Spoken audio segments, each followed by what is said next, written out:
Hello, friends. This is Dave Hurwitz, executive editor at ClassicsToday.com, here with another in Naxos's reissue of the Vox catalog. I read you a statement by Naxos founder Klaus Heymann about what the plans were for Vox, and in that statement he said that they were going to be covering most of the elite recordings. For those of you who don't know what elite was the recording team of, here they are, Mark Obord and Joanna Nikrens. I want to make sure I did that right. I know who they were, but, never hurts to check the blurb, right? Now, they made some of the best-sounding records in the business back in the 1970s. And let's see, when were these things done? Does it give me a date? It should. Well, the date's not on the back here, but okay. Well, 1974. There we go. I knew I'd find it. And they just sound marvelous. And among the marvelosity is that they had the St. Louis Symphony and Leonard Slatkin in the first flush of their recording careers. Both of them, actually. So that's even better. And in this particular recording, we have Gershwin, all of the major orchestral works without solo piano. This is a great Gershwin disc.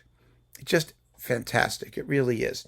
You get an American in Paris, the Lullaby in the version for string orchestra, Promenade in the version for chamber orchestra, the Cuban Overture. Oh, I love the Cuban Overture. It doesn't get played as much as it should. You need to have a big Latin percussion section. I played the claves in the Cuban Overture a few times. Oh my God, what fun it is. I mean, it's true. I just have my little wooden stick thing, and you go click, click, click, click, click, click, click, click, click, click, click, like that for 10 minutes. But what the hell? It was just incredibly enjoyable. And the music is fun and full of gorgeous tunes. I'm not quite sure why it's just considered a sort of fluff piece. It's really very soulful and beautiful and a wonderful concert opener.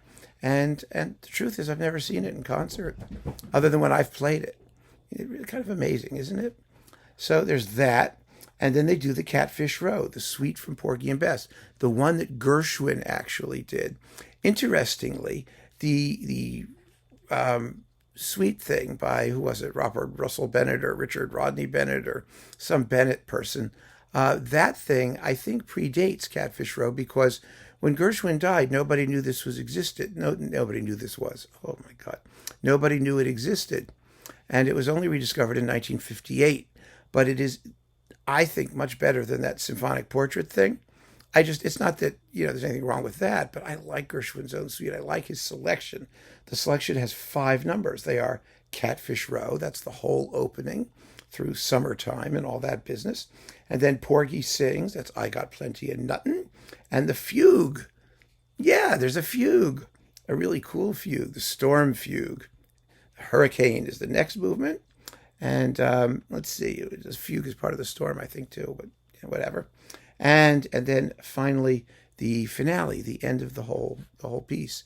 It's a big extended piece, 25 minutes long, and I just love it. I wish it were performed more that way, too.